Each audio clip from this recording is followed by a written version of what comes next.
ഇന്ന് children's day ആയിട്ട് നമ്മുടെ ശിവകുട്ടിയുടെ ഒരു കുഞ്ഞു മോർണിംഗ് റുട്ടീൻ ആവാന്ന് വിചാരിച്ച് അപ്പൊ രാവിലെ 7 മണിക്കായപ്പോ ശിവകുട്ടി ഗുഡ് മോർണിംഗ് ഒക്കെ പറഞ്ഞ് എണീറ്റ് പല്ലൊക്കെ തേച്ച് ഒന്ന് ഫ്രഷ് ആയേ വന്ന് ഫുഡ് കഴിക്കുകയാണ്. ദോശയൊക്കെ കഴിക്കുന്ന സമയം കൊണ്ട് ഞാൻ അവളുടെ ഡ്രസ്സൊക്കെ എടുത്തിട്ട് സ്കൂളിൽ നിന്ന് ഒരു ഡ്രസ് കോഡൊക്കെ പറഞ്ഞിട്ടുണ്ടായിരുന്നേ. ശിവകുട്ടിക്ക് കേരള ഡ്രസ്സിലാണ് വരേണ്ടതെന്ന്. അങ്ങനെ ഒരു പട്ടുപാവടയൊക്കെ ഇട്ടത് സുന്ദരി കുട്ടി ആവാൻ പോവാണ്. കണ്ണൊക്കെ എഴുതി പൊട്ടൊക്കെ തൊട്ട് വളയൊക്കെ ഇട്ട് സുന്ദരി ആയിട്ടുണ്ട്. ഇന്നൊരു തെലുങ്കു സോങ് ഒക്കെ ഉണ്ട് കേട്ടോ. ശിവകുട്ടിക്ക് സ്കൂളിൽ പെർഫോം ചെയ്യാൻ വേണ്ടിയിട്ട് മാം പഠിപ്പിച്ചു കൊടുത്തതാണ്. അച്ഛന് നൈറ്റ് ഡ്യൂട്ടി ആയതുകൊണ്ട് അച്ഛനും വരുന്നത് കാത്തിതാ ശിവകുട്ടി പുറത്ത് തന്നെ നിൽപ്പുണ്ട്. ആ സമയം കൊണ്ട് പാട്ടൊക്കെ ഒന്ന് പ്രാക്ടീസ് ചെയ്ത് ഏട്ടൻ വന്നപ്പോഴത്തേക്ക് അവൾക്ക് പൂ മേടിച്ചിട്ട് വന്നിട്ടുണ്ടായിരുന്നു. അങ്ങനെ അതൊക്കെ ചൂടിതാ റെഡിയായി ശിവകുട്ടി സ്കൂളിലോട്ട് പോവാണ്.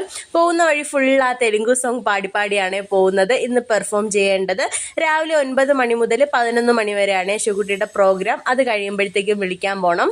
അപ്പൊ എല്ലാ കുഞ്ഞുമക്കൾക്കും ഞങ്ങളുടെ വക happy children's day. Happy children's day.